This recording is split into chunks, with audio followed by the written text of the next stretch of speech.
Le groupe Pop est présent à Saint-Quentin en Yvelines depuis 2019. Implanté dans le campus du numérique à Elancourt, il propose des formations dans ce domaine et poursuit les partenariats avec les acteurs locaux. Le groupe japonais JST a décidé d'implanter son centre européen de R&D à Guyancourt. Leader mondial de la connectique électronique, cette entreprise réalise 2 milliards d'euros de chiffre d'affaires, dont un tiers dans le secteur automobile.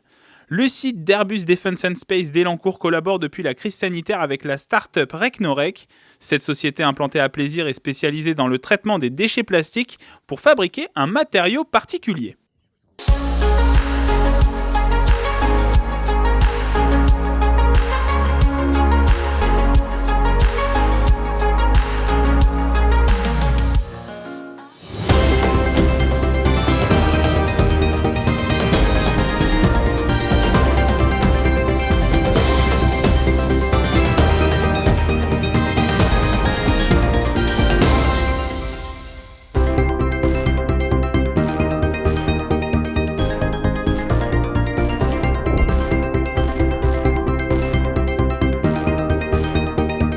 Une société qui est spécialisée dans la connectique électronique, qui a été créée en 1957 par M. Takahashi. Et aujourd'hui, c'est Mme Nishimoto qui gère la société avec son fils, le Dr Nishimoto. On est présent sur tous les marchés électroniques. Vous prenez n'importe quel appareil chez vous, que ce soit électroménager, appareil mobile, un véhicule. Partout où vous avez l'électronique, vous avez des connecteurs JST. C'est une société qui a été créée en 1957, qui a une part de marché importante sur le monde de l'automobile. Vous retrouvez les connecteurs JST dans tout ce qui est éclairage, dans le tableau de bord, dans le système de sécurité avec les airbags. Partout où vous avez l'électronique au sein du véhicule, vous avez des connecteurs JST.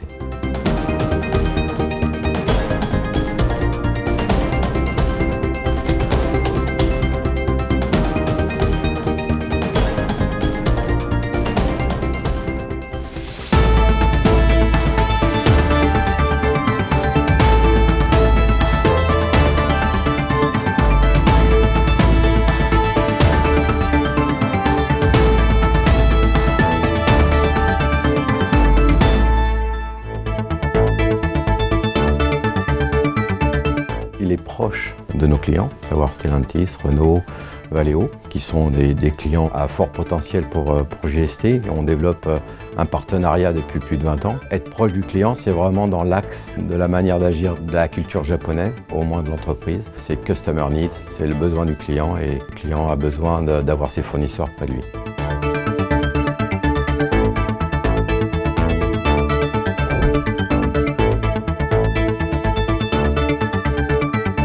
Il y a un certain rayonnement du fait qu'on est à 30 km de Paris, qu'on peut arriver à Saint-Quentin sans feu rouge par l'autoroute. Ça fait des éléments quand même de compétitivité. On est très content d'avoir un acteur aussi puissant en plus, sur des secteurs extrêmement stratégiques. D'ailleurs, leurs premiers clients sont des clients qui sont à Saint-Quentin-en-Yvelines, notamment sur l'automobile, ou que ce soit Valeo, ou que ce soit tout le secteur automobile.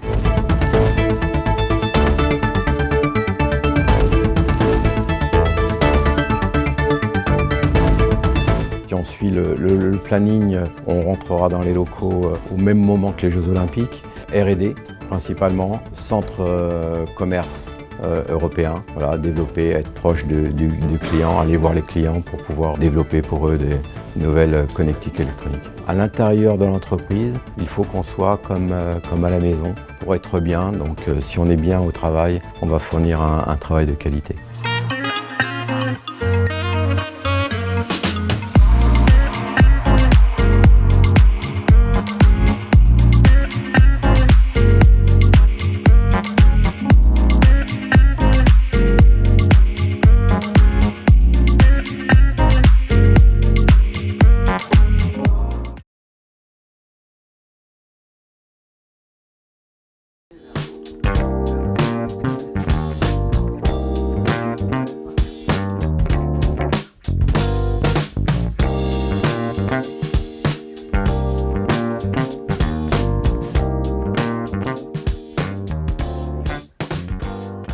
Et dans le Sky Echo, nous sommes avec Emmanuel Vandamme. Bonjour. Bonjour. Alors, on vient de voir sur les images, vous venez de recevoir l'Ordre national du mérite. Vous êtes le directeur fondateur du groupe Pop.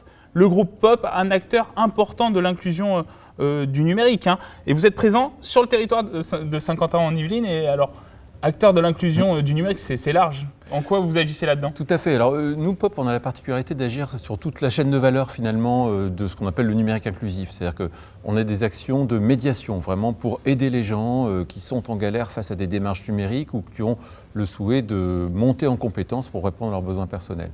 On fait de l'insertion et de la remobilisation à travers un dispositif qui ici sur Saint-Quentin-en-Yvelines s'appelle 100% Ensemble. On accompagne près de 1000 personnes en se servant du numérique pour les aider dans leurs problématiques sociales, les aider à retrouver un emploi.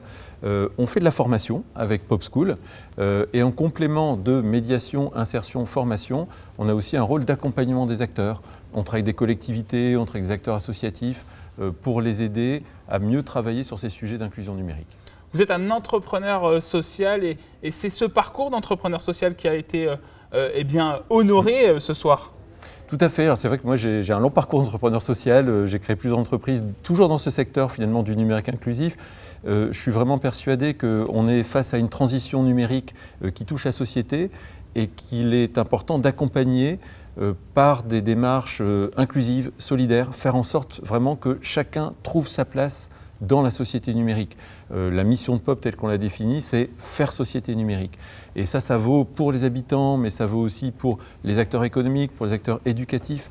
Il y a un énorme travail à fournir pour accompagner tous ces acteurs dans cette transformation numérique. Et ça, typiquement, c'est un travail d'acteurs de l'ESS, l'économie sociale et solidaire, d'entrepreneuriat social. On est sur des domaines d'activité qui ne sont pas forcément des domaines immédiatement rentables, hein, mais qui répondent à des besoins sociaux très forts et qui ne font que se développer. Emmanuel Van Damme, vous dites faire société du numérique, mais il y a quand même des limites. Il ne faut pas aller trop loin.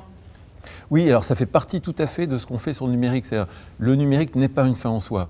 Moi, je ne suis pas du tout un prosélyte du numérique. Je ne défends pas le numérique dans tous ses usages. Il y a évidemment des usages du numérique problématiques, nocifs pour la société. Il y a des externalités négatives du numérique, des conséquences environnementales importantes.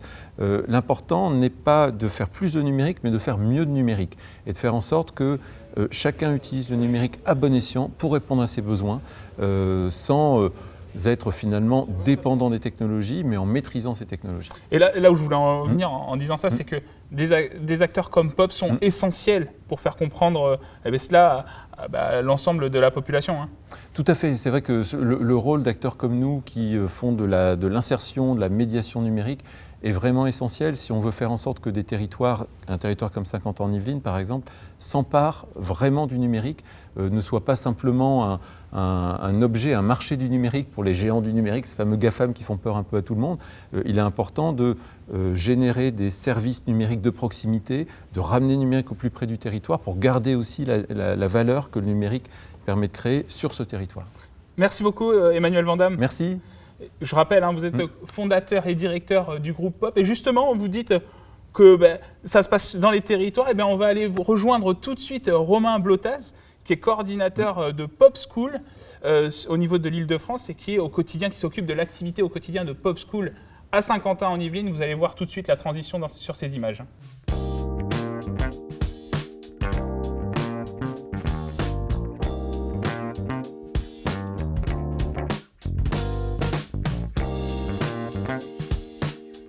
Et le coordinateur des activités de POP en Ile-de-France nous a rejoint, Romain Blotaz. Bonsoir. Bonsoir. Alors, est-ce que vous pouvez nous dire quel est le quotidien de Pop School depuis son arrivée sur le territoire de Saint-Quentin-en-Yvelines en 2019 ?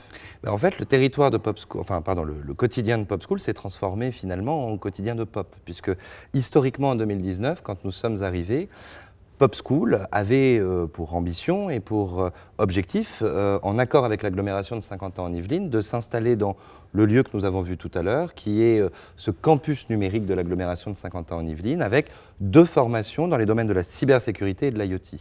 Et donc sur l'année 2019-2020, Pop School a commencé à grandir, à évoluer, d'autres formations sont arrivées.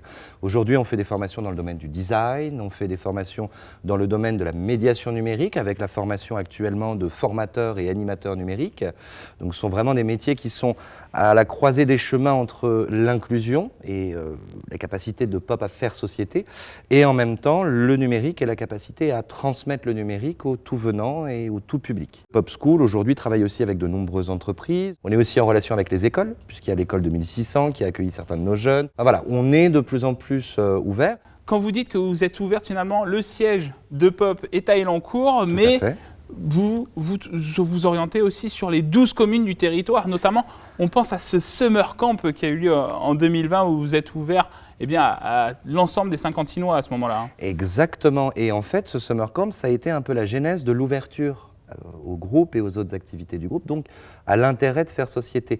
On s'est mis en partenariat avec un autre organisme de formation, O'Clock, qui appartient à ce campus, et on a créé un grand événement d'une quinzaine de jours pour tous les jeunes qui, à l'époque, on était dans une certaine fermeture, ne pouvaient pas sortir du territoire, pour leur proposer une grande animation d'une quinzaine de journées où ils étaient sur la découverte des métiers du numérique et ils ont ouvert. Et en fait, ce programme a évolué dans le temps.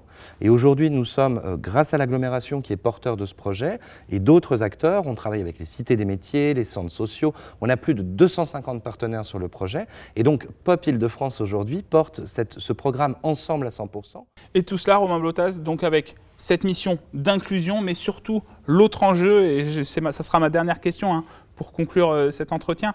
L'autre enjeu, c'est vraiment la formation au numérique, parce qu'aujourd'hui, ce secteur du numérique, il est en tension et il y a des besoins énormes en termes de collaborateurs et de nouveaux collaborateurs. À tous les niveaux. Et notre méthode, qui est un petit peu différente d'autres structures ou d'autres organismes dans le groupe Pop, avec aussi des tiers-lieux ouverts comme le Pop Café, dont on a vu les présentations, ou ce type d'autres activités, c'est d'avoir accès à toute la chaîne et vraiment d'avoir un parcours sans couture. Parce que pour accéder à une formation, il faut se préparer. Et parfois, les formations du numérique, elles demandent quand même un petit peu de préparation en amont, dont les programmes dont je viens de parler ont cet intérêt de pouvoir préparer des personnes à aller sur des formations plus professionnalisantes ou des parcours avec plus d'exigences techniques ou d'exigences en termes de professionnalisme. Ensuite, on a les formations Pop School qui donnent vraiment la valeur ajoutée du métier, de la technicité, qui forment des techniciens. Et puis Pop School travaille aussi, et Pop plus généralement, à accompagner réellement les entreprises pour comprendre les enjeux. Aujourd'hui, beaucoup d'entreprises du territoire ont très souvent tendance à s'appuyer sur des hauts niveaux d'expertise, comme des ingénieurs. Mais de nombreux techniciens sont nécessaires pour faire marcher les entreprises. Et les formations Pop School, les formations que nous proposons, les programmes que nous proposons, permettent déjà en quelques mois, parfois en une année, de pouvoir avoir accès à toutes les compétences pour faire ces tâches de technicien dans une entreprise et pour pouvoir aller travailler dans tous les domaines du numérique. Eh bien, merci beaucoup, Romain Blotas. Merci à vous. Je rappelle donc que vous êtes coordinateur des activités du groupe Pop en Île-de-France. Merci à vous.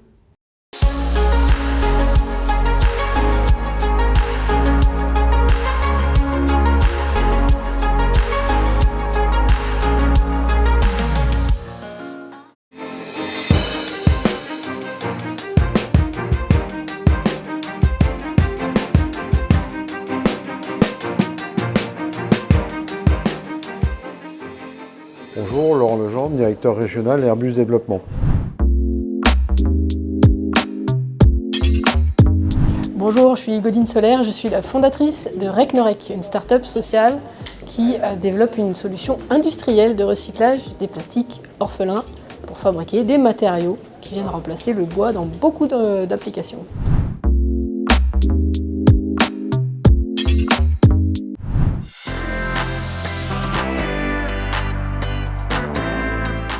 Le partenariat avec Recnorec pour Airbus Développement est un partenariat territorial. Avec Airbus, on travaille de deux façons différentes.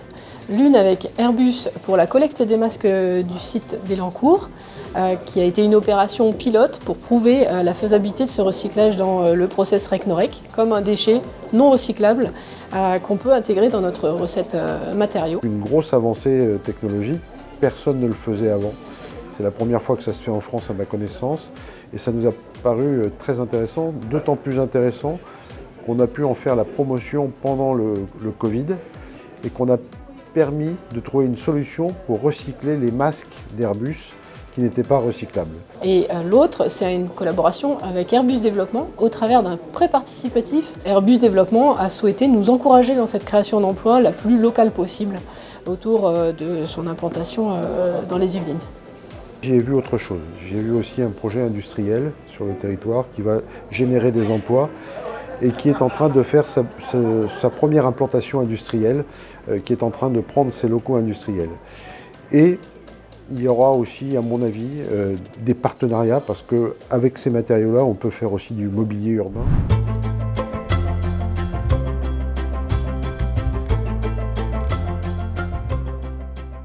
On nous a proposé de réaliser des devis pour différents types d'aménagements, des produits qu'on créerait sur mesure pour les besoins d'Airbus ou des produits plus standards qui existent déjà dans notre catalogue.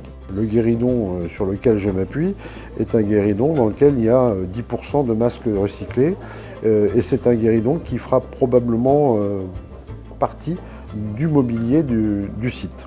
Aujourd'hui, on a standardisé le manche debout que vous voyez ici, des bancs, des tables basses et des tabourets. On est en train de créer des bacs à plantes. On est en train de créer également des panneaux de séparation. C'est une véritable pièce utilisable et probablement avec un prix commercial attractif puisque le matériau de base ne vaut rien.